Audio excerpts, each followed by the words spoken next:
continue. Because even this is part 2 of this case. Because we are not an issue with what I for my issues. So I'm got part 1, part 2, part 3.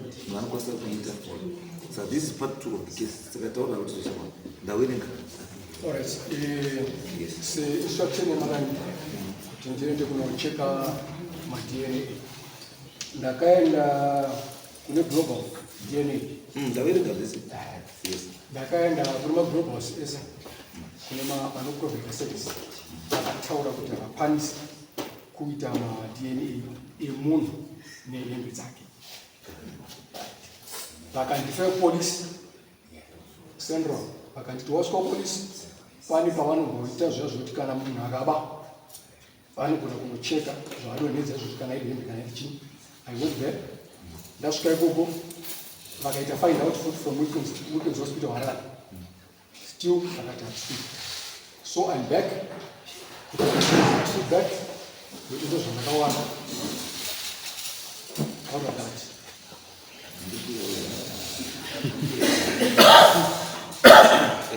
Right. Then, tiri papo. Hembe dzake nadzo. Here's my evidence. And pakatanganya iwe takaenda kwa Ishemchena. Pakasvika kwa Ishemchena murume akataura kuti pamberi paIshemchena hembe dzine murume dzandinadzo nini ndakamubvisa bhutsu ndikamubvisa hembe ndikadzitora ndamuwana ari mumba mangu. I think I've got the witness and arimo in that court and I am pari akagara akapinda imomo. And I've got the audio akataura kuti that they are totally. That's another evidence that I have. And I think that affair yavari kurana vanhu 12 iri kutozikanwa area yeBS. Kana payakauya pano paya tichidzoka pano vanoti haina kutopera ika kana hembe dzacho totodziziva physically muno hembe dzemunhu totoziva saka tafunga kuti ichabva yatopera. Right, it's okay. That is what I but manje uziva problem ipondechi. Problem iponde kuti kwakatanga kuenda as far as kuti ngatite DNA test. It means that the evidence available is not enough to convict a person. Because tikutanga tuti susu iwo utaura kuti hembe ndedzake and dzawakamubvisa and things like that, and he's saying no, hembe dzangu. And so how do we prove that iye ari hembe dzangu iwo ndedzake? Yes, physically utaura kuti unokwanisa kutora kuti isusu tuti kana unotaura kuti akabvuma kwaMuchena and but in this court haana kudi akaramba. Muona nyaya ndito kuti akabvuma kupi kwaMuchena asi mukoti muno makadii akaramba and pabatika conflict of interest uko akabvuma chikuru baba. Aiwa izvo ndinotaura uzopointi uzoka the fact yekuti takuti isusu takati ngaichiendayo kuDNA test and it's because zvese even nyezvi zvine zvakaitwa kwaMuchena zvisanga zvidii ari kuzviramba. And so it's your word against his word. And so we need to prove who is wrong pakati autora chakapari penyu ndiani. And ini anofanira kufungira kuti yes ndikakwanisa kuti ndikuziva kuti sheti iyi ine mara yenshuwa ndeyake. And but akati haisi yangu, how do I prove that? Isusu tutika ini unofunga kwanda ndikudaka kwakuri kwekuti andika hembe dzacho unazo iye andikazvazvizvake hauna here munhu anoziva zvemushonga. Yes, I was giving my advice and all that. Aiwa tienda kubatsira panokona ndokubatsira kwandokwanisa kuita iye haasiye handisi. Saka iwewe you lose nothing by damaging the person wawakaona akarara nemukadzi wako. Thank you very much. Ati iwe endesaka kana kukunyanza endesa hembe dzokunyanza wakaona akarara nemukadzi wako kupuke musana.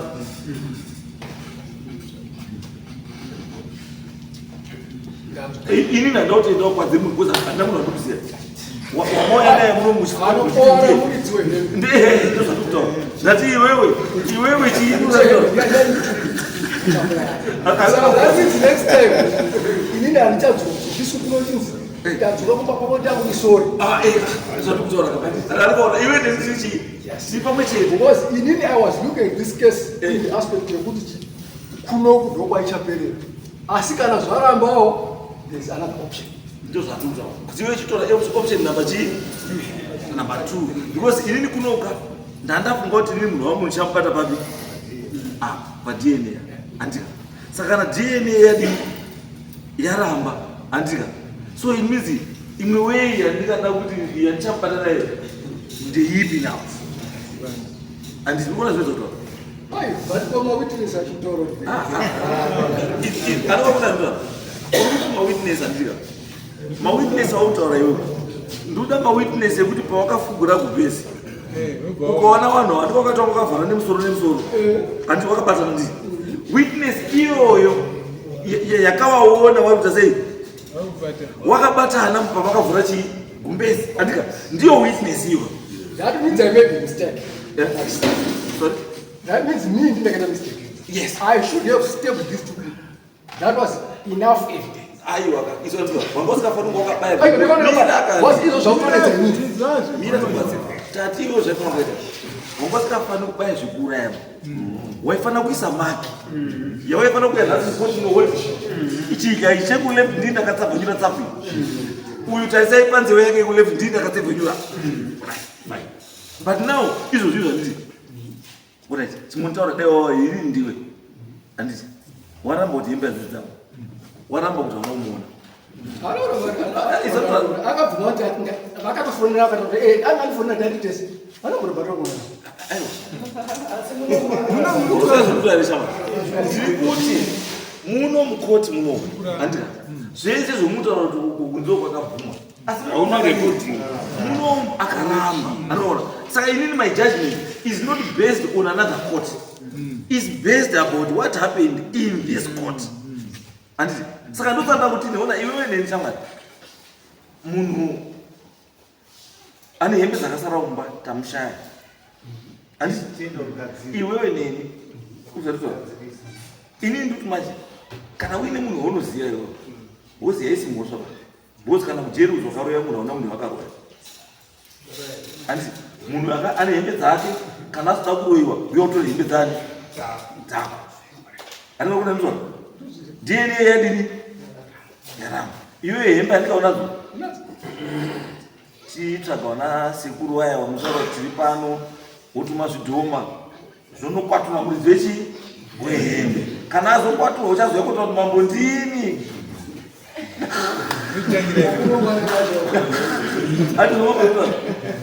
saka iwe usanetseke nawo. It's fine. So that's where you end.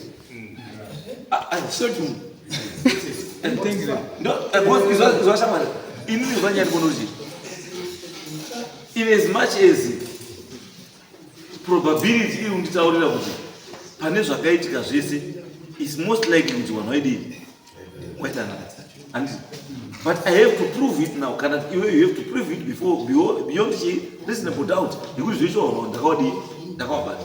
The only mistake iri konde kuti dai paine kana picture yekuti ndiwo ako witness rori patakaenda nemunhu ndanina ningi so uyu takaona wakadai uyu akazotiza ari mushwinda handiti akazopfekera shoti akusvika kupi kurodi handiti saka all those abadi it's your word now against his opposite yato zvanovhera namukuzo handisi. You understand, but cases like this used to happen. Even long back.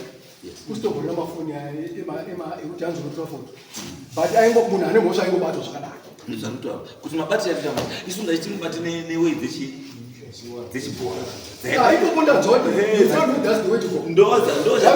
ndoyasara iyo because wakuedu zvawaita kuti ukaona ndopakazoya nyaya yerunyoka kuti nyaya yerunyoka izouye kuti vanhu vanga kudetsa kubata watoona nevakadzi wevanhu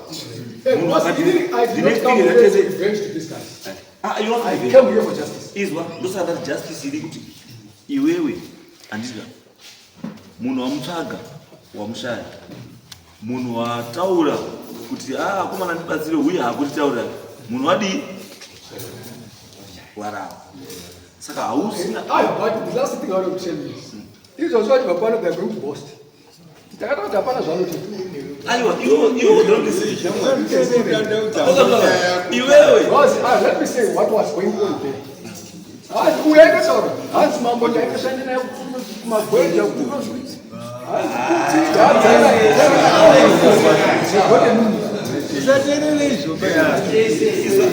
Izwa shamwari. Andinokuona zvino. Dai ndandomuzivinika munhu ndinomuziva andika uyu andimuziva ine ndakutaura chokwadi andinokurema muchena ke andi even time yandakakura muchena anga asati akurawo kana nyama ndakaita pastor muchena the time yandakaita pastor muchena kana muzoro wako mwanga zidzi kuzvawo anove ndamutamba naye bo andinomuziva saka zvokundoona ndiri kupfuura kana ukasvika pachigayo changu ka wogara pachigayo pangu ndosvika uri pachigayo pangu unoti hamambo ndomuziva pachigayo pake ndogara ndiripo asikandizivi saka irinika iyoyo kana atotaura izvo ati kana utone recording kana chii chekutaura ndizvautaura ndipanatiro muchajawo kana utone proof yekuti zvautofamba achitaura ati produce that to me ndipanatoita game rangu izvozvo because munhu akadaro anoshandisa zita rangu ndiwe chakukubata izvi evidence recording munhu iye anoshandisa zita rari saka anoshandisa zita rangu neniu anoti happy handitofari nazvo kana wakarara nemukadzi wako nemukadzi wemunhu I was not there. Saka basa rangu handiri kudefenda bereka unopara mhosva yako knowingly vanhu vanganonoziva justice muzinda kana justice chitapi kana justice ati saka being hama kana chiya justice chitapi doesn't mean kuti ukapara mhosva yako ikaenda kuhaikoti unofanira kudanga kuti uri hama yajaji inini muno mune vana vekamutasa ndakuudza wana wekamutasa chaiyo chaiyo wana mai vangu chaiyo chaiyo wakamuchira vanhu ukabva mai sekuru wangu chaiyo chaiyo wakapagara wakatongwa akabatwa nemhosva yake kuuyo handisikatoziva nokusangana naye mustreet. And from there, I think I've got a protection order after this. Yakayo Bogunzi, inofanirwa to be cancelled after. So after the judgment. Saka, if I can have the right to do my business, then I can. Yes, you need to look at the judgment and look at the issue. It's supposed to we have failed and to establish and to be sure already. Wakaonekwa wakati chini. Uchiri message. No protection order actually yanduti yakatoisonzi cannot go in. Handisibuza kuti muri kugare tiwadati muchiri message is are you still married?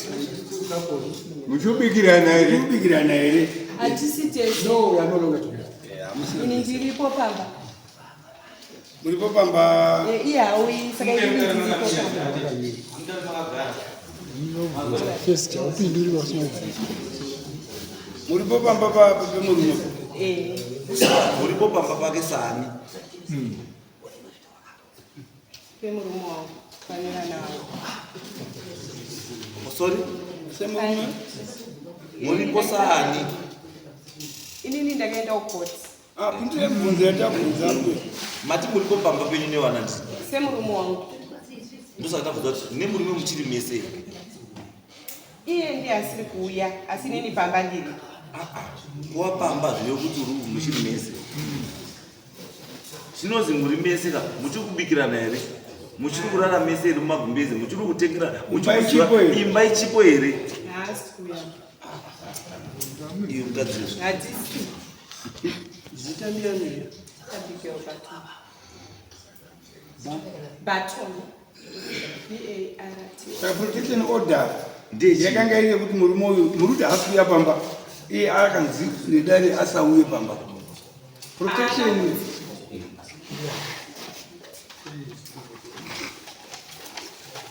Akauya pamba habva. Nduda dzakubvunza dzandira kubvunza. Pandinoziva kuti murume uyu anofanira kuya pamba apa here apa. According to my papers. Inini patakataura kucourt vakati protection order iyi nyaya yekutiwo usavhiringwe iye handimudzingewo vana vangu vanouyawo nguva yavanodii vakauyawo kuholiday vakauya vana vangu tine vana inini ndiri vana vedu vedu inini ndiri kwamucheni saka vana vanomboenda kuna baba wacho pawiki pakati pewiki voya every weekend vachiuya kumba kwamucheni zvatati chingoita makore ese ndo tine 8 years tiri kwamuchena ikoko saka ingoya weekend iye achidini achiuya every Friday kusvika weekend yese anenge ari saka ndakangozi chingogarai then vana vanenge vachingouyawo as usual nekungoita zvese zvavari kungoitawo zvevana zvemafisi zvacho zvaasingabhadhari futi. Okay.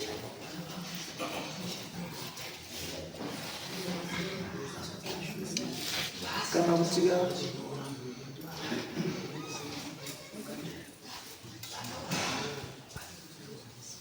muchiudana naye rudo ruchikwera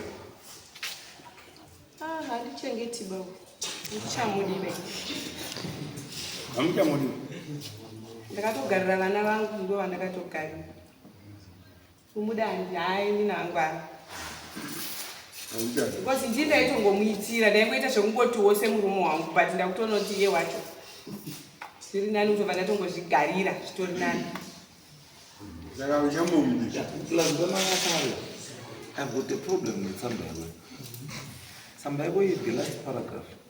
Wakati I remain committed to resolving this matter respectively through the proper legal and cultural processes, and I am seeking the dissolution of the customary marriage based on irreconcilable differences, and the breach of marital trust is supported by the testimony and evidence. What do you mean?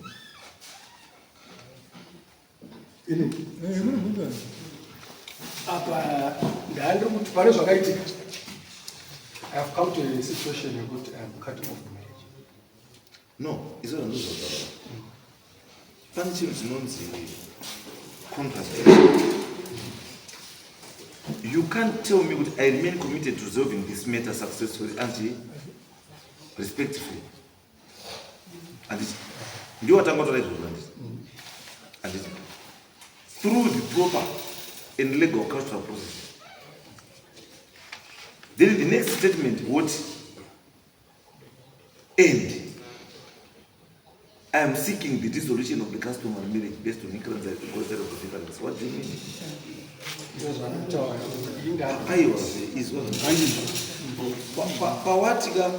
I remain committed to resolving. What do you mean?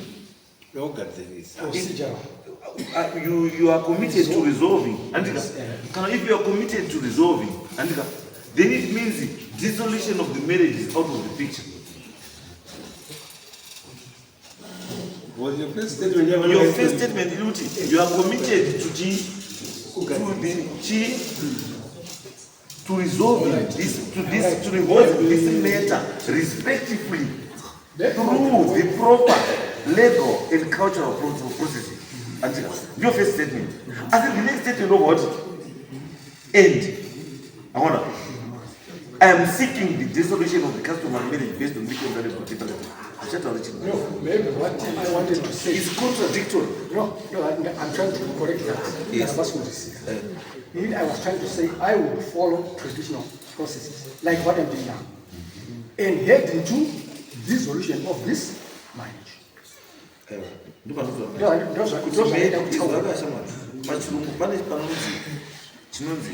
Word order, national word choice. And it's choice of word and the order of the wedding. And do you look at meaning to whatever statement that you make? And so ukashaisha wedding and kana tukashaisha word order and inokwanisa kuchinja the meaning of what you want to say. Yes, not to be a contrary to the first statement of because my statement I remain committed to resolving this matter respectively. zvaifanira kutoza kumashure zvazvo zvekurespecta dzichi this statement, not kuti statement yawakunyora pazasi yatoo contrary to this. ndio zandati aforeke ndamira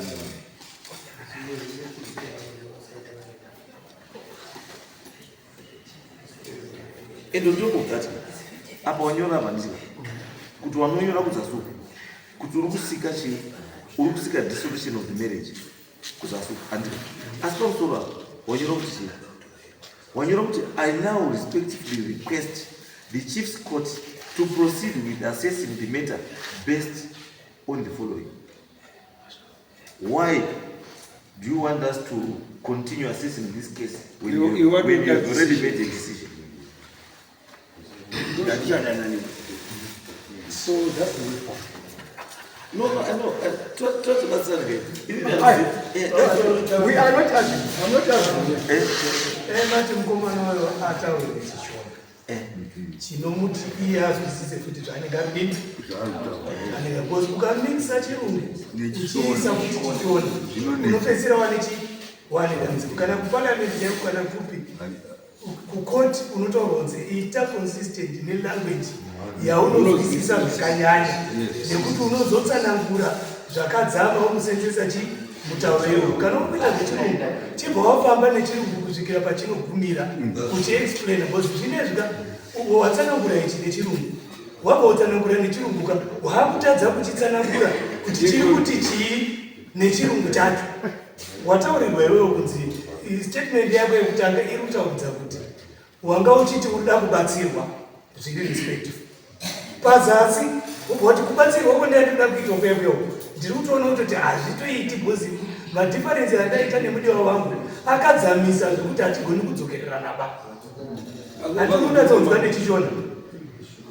Saka iwe unozodii pakadaro taura nelanguage imwe usi kutombomhanya because isusu hatisi kumhanya nasotsanangurira chivi chaizvo zvauri kuda nelanguage inoti iwewe unatonzwisa kuti zviri pende. Nekuti ndikuona kuti uri kuita wanga kutaura kuti legal wanga kuti chii asi udzamu wekuti legality yacho uruzozva kuti uri kuenda papika ndikuona kuti unenge ururatsika because pekutanga chaipo munhu aifanira anoziva zviri legal pawakaenda kubata munhu ari mumba mako iwewe ungadai wanga wakaenda kutotora mawitness matatu akamira panze pehouse nemakamera kana kuti achibva abata munhu achimbomira ndinoda kubatsira waitora vanhu vatatu vari kunze kwehouse yako iwewe wopinda munhu wako ozobuda obva abatwa futi nevanhu vari kunze kana kudaidzira village rese kuti mune munhu mumba mangu uyai mutidini dziri kuitika nyaya dzakadaro panapa. Iwewe wakaita zvinhu zvako uri one and you want the chief kuti agone kupa decision yekuti iwewe uri kutsanangura kuti mabonga ataura kuti iwewe wakakanganisirwa ari kutadza kuona concrete evidence yekutaura kuti wakakanganisirwa pano. Ngaifungidziro kuti waifanira kuadmita kuti pane pawakaitawo mistake and the solution yawapiwa yekuti une pachivanhu zvinhu zvauinazvo zvisiyedzedzi. Ndaifungidziro kuti chakuita kuti chief rega ndimboende kuedza izvezvezvo ndichadzoka futi kuepisode yechikani but ukuona ururamba uchitongori utointerviewa chief uchidai so takatoendawo kuchikoro chaka tinotozwisisa chimwe chandokwanisa kuita futi maybe to assist you. I'm not going to close this case for now. Ndukuti hatina zvatinazvo but I shall continue to pursue nedzimwe nzira kuti nyase kutsvaga kuona kuti kana paine zvazviri kuitika zvaiitika sei, like issue yemaprintouts kueconomic nyaya dzakawanda dzatokwanisa kudii yes, we will do that. Timboitsvage tione kuti izvozvo ndo zvinokwanisa kuchisapota chii your claim. ndakunopiwa maprintouts. Kana if you can get them, you get them. Wotipa kana kuti isu tokwanisa kubatsira kuti iwe uchitsvaga isu tichimaita sei tichimotsvaga futi. so that tiite chii handipuwe instruction from here to get those places. Ndatiri kutaura paya kuti muntu wacho unofanira kubatsirwa. Ndosaka mira zvine kubatsira. Tatiri kuti unofanira kubatsirwa why? Zvinezvi ndo chimwe chinhu chinopa futi evidence kune vairi ava. Willingness yavo kuti on the day in question waona iwe one communication yawakaita wakataridza kuti wari willing futi kuti wanogona kuti print out iyeyo ibude zvinotaridza zvakanaka wakasataridza kuti wari willing it's part of evidence inokutaurira iwewe kuti saka zvinotaura kuti pane zvanga zviri kuitika musi iyoyo kana uchiita analysis zvakanaka and isusu zvatoita kana uine court case number nechii kuno unopiwa unoenda mapurisa osvika mapurisa wanokupa kuti this case is before the court, we need this evidence so that we prove chii kana uine madesi manje madesi. I think those any to around kubatsira. This is the only way yatokwanisa kuti aid flesh and kune zvawakaonewa because zvekutaurirana dai zvadii. That's the only way I can assist you. But kana tisina izvo zvinhu maprint outside, tisina maphotos, tisina chi, hatina mawitness, hatina chi, it becomes very difficult. Kuti ndingonokudze munhu kuti yo Joshua akaonekwa kana mukadzi. Ndikuzvitaura izvozvo, ndikubhesa pari wacho. But at least kana paine pamwe pakanyorwa kunzi makafonana na6 kana pane message yakasendwa na6 ichitaura kuti ndaakusvika, ndauya, ndaapa window, kana ndaacross road and things like that. Then we are building a case now. But can this not anything about nothing? It's just your way, the ability is with. It becomes very difficult on my part. Because we are not so good. We don't need to. Ndakada ati ungopa judgment based on what? And indeed I need to prove beyond this doubt kuti zvishwa munhu wakambata. But it's not only through my efforts, it's the combination of your efforts and my efforts, and so that we come up nechinhu chatotara ichi chinhu chapa ichemuchena musi wauya munhu, can you give me evidence kuti akataura sei kana kuine maaudio nechii zvese anditi I get those. Mapurisa asauya here aripo, chakachauya here chiripo, chakachauya here chiripo, and then you combine those things, then we put a case. So how can you get the print out? Ndati print out without from where vasananguriwa vane nemugomano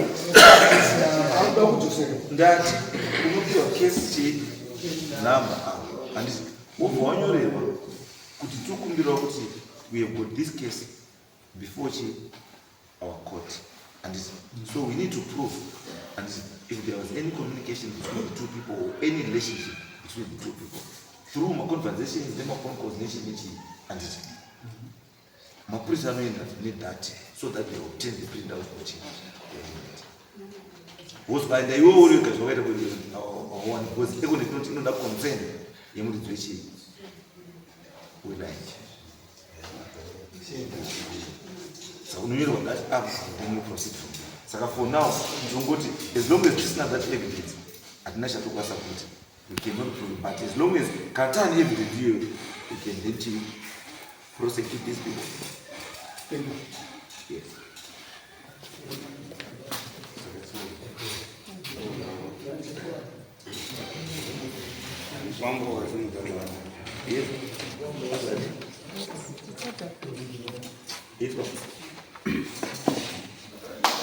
I'm sorry, I'm sorry, Larry.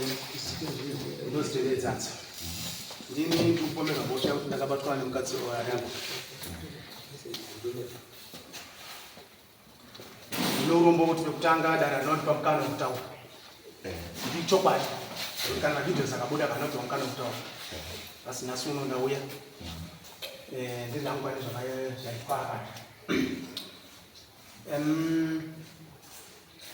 Chokutanga chandanditaura ndechekuti murume atadza kubusa umbowe kuti chokwadi akabata nemukadzi wake. Ndo chokwadi checho. kana sekitaura kunyora chaichezo zvinova zvazvakamirwa nedare rinoresa unotonyora chaizvo chaizvo kana zvako zvoutara unotonyora izvo zvichaizvo kana makamera aya murume uyo ari kupomera mhosva uyo atadza kubudisa umboyo kuti akandibata nemukadzi wake ndo chokwadi achibva azonyepa futi mambo Mutasa learned person mune digrini ratakapembera paAfrican University hakuna DNA inotadza kubuda pahembe. It means kuti DNA yakabuda negative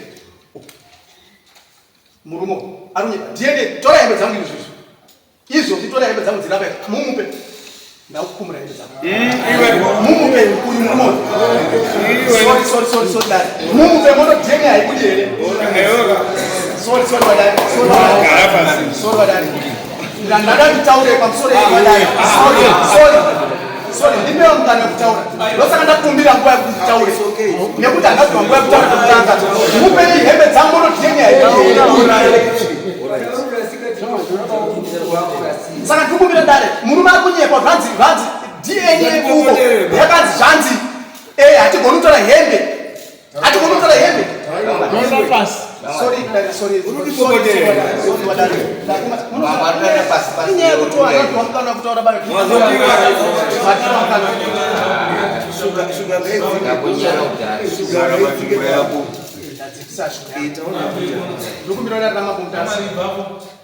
ndikumbira dare Ramambo Mutasa basi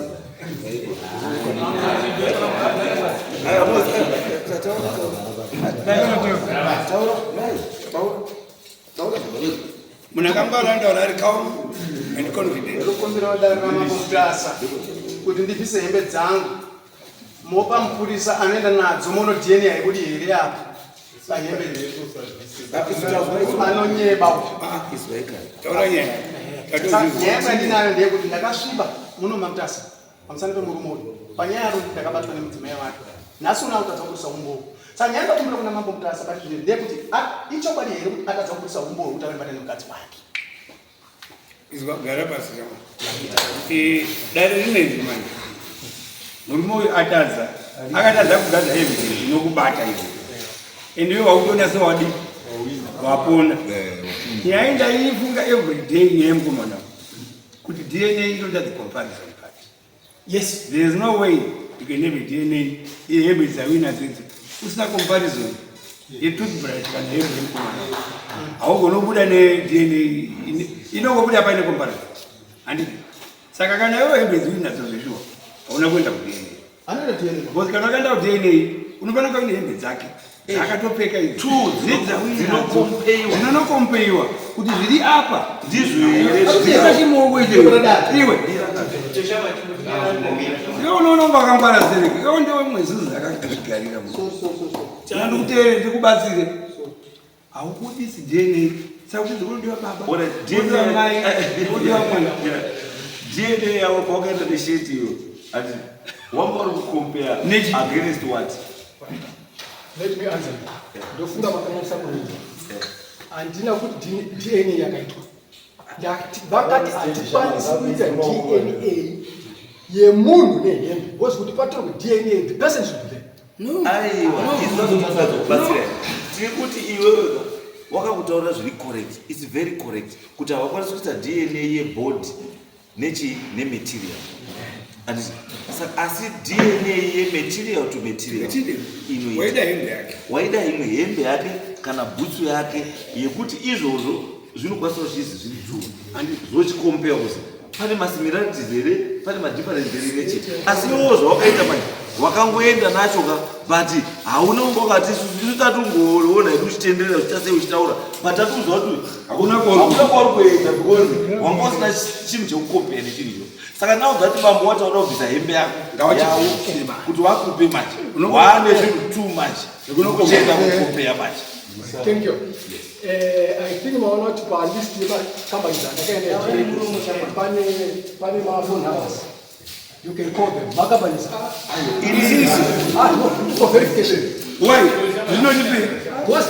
Answer. You just give an example. You know example. Chukula kuya nezvakati zvinoitwa here. Ndo zvatikuona. Tikutaurira shamwari. Zvinoitwa tifone. Tikutaura zvinoitwa kuti pabude DNA zaburutswa. You get unoziya kautaura DNA inokwanisa kushandisa bvudzi kana toothbrush asi bvudzi rangu rikatorwa iyi handiti unokona kutorwa futi ramukoma wangu handiti vaiswa zviri tu ndizvo zvakakombera zvinooneka kuti panokama handiti zvikatooneka kuti zvasiyana handizvo the same applies zvatokutora muhembe idzi handiti hembe yawinayo nehembe yake zvinokona kubudisa zvinhu zvakadii zvakafanana ndokuratidza kuti hembe ndedzake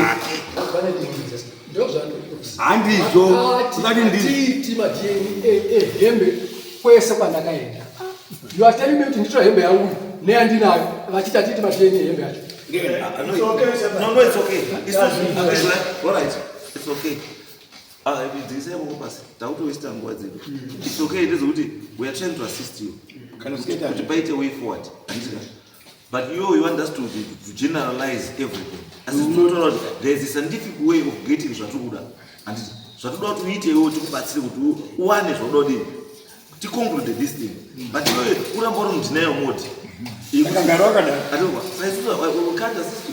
handikwanisi kuti ini ndiende kufonera makambani enini what ini ndida kupinzwa chikweni waunditi ndokunganofonera mandemufone don't be so rude kana uri calculative ukazwa umwe wako ataura you take advantage of statement yataura munhu wako uyo uri kuti akarara nemukadzi wako ataura kuti torai kana hembe yangu pawaifanira usimuka wakusimuka after uyo ataura waifanira kutaura kuti tichagamire ndiri kutenda kuti atari zveshuwa anga asikaiti rudo nemudzimai wangu next step yataakuda chagamire ndaakukumbirawo kuti uyu nemudzimai mafoni avo ese mutorwa kana mutorwa nemapurisa kana chii mobva maenda kuekoneti muri 3 mobva machienda kuti musi wawaita izvi musi waunoziva iweyo mobva paenda kobuda information yako uri kutaura nemukadzi ari kutaura neuyoyo bcause ataridza muno kuti hazvidi haasi kuzviziva titi saka anofanira kubvuma kuti musimuke muri watatu muende kuekoneti ndo calculative ino kubuda kuti uzive kuti iwe uri kuita nharo kuti ukuda kufundisa chipi uri kuona ndo saka wakunesa kuti utaura kuti urobhozi uda kufundisa chipi ufucha wagonomudzidzisa instead yekuti uyu munhu wako zvaatotaura ndozvonomubata nazvo bo zvinobuda mukanwa momunhuka ndo zvakaoma dzatsoiwizwa kuti wamuwane maspokesperson kutaura hakusi kwekutaura atobheta tatiri kukudziwa zvine zvirikwesta kuna chifu chipi ngatoende aende kutora statement yemusi wamakaita ishu yeyo then you will see evidence haitobokutemedzi musoro zvese zvozi musi wa 21 April ndio watakati manhero vanhu communicate musi wacho iyoyo chamari gateni kuekukineti zvopera but in 3 hours urudawo lekuchika chifu andorunga mvumonero ngaende ndivanhu vada chienda ini chiweza msoro mambo tutakumbura mango kwa Sibu, mango katuko na